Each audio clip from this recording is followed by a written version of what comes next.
Gadhinglaj United गिजवणे हायस्कूलला विजेतेपद. डेरवन इथं पार पडल्या राज्यस्तरीय फुटबॉल स्पर्धा. 17 वर्ष मुले-मुलींच्या गटात गडिंग्लजने राखलं वर्चस्व.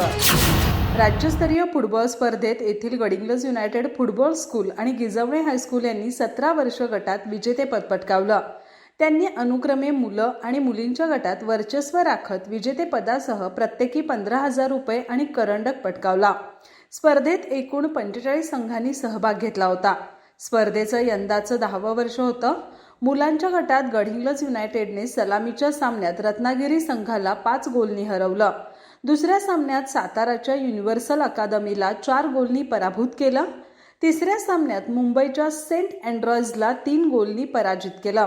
शेवटच्या सामन्यात कोल्हापूरच्या S3 अकादमीला 1 गोलनं नमवून विजेतेपद मिळवलं. संघाला प्रशिक्षक दीपक कुपन्नावर यांचं मार्गदर्शन तर संघ व्यवस्थापक सुलतान शेख, ओमकार सुतार यांचं प्रोत्साहन मिळालं. युनायटेडचे अध्यक्ष मल्लिकार्जुन बेलत, उपाध्यक्ष डॉक्टर रवींद्र हत्तरकी यांनी संघाचं अभिनंदन केलं. स्पर्धेच्या इतिहासात पहिल्यांदाच मुलं आणि मुली दोन्ही विभागात गडिंग्लजच्या संघांनी विजेतेपद पटकावलं. गडिंग्लज युनायटेडनं यापूर्वी या स्पर्धेत 14 सह 17 आणि 19 गटाचे विजेतेपद पटकावलंय.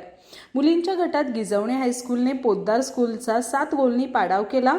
दुसऱ्या सामन्यात साताराच्या श्यामसुंदरी अकादमीवर 3 गोलनी मात केली.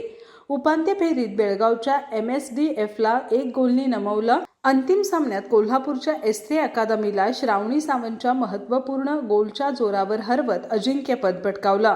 गोलरक्षक प्राजक्ता एसरे हिने चिवट खेळ करून विजेतेपदात सिंहाचा वाटा उचलला. संघाला महेश जगताप, शैलेश दळवी यांचं मार्गदर्शन मिळालं. दोन्ही संघांना प्रत्येकी 15,000 रुपये आणि प्रतिष्ठेचा करंडक देऊन गौरवण्यात आलं.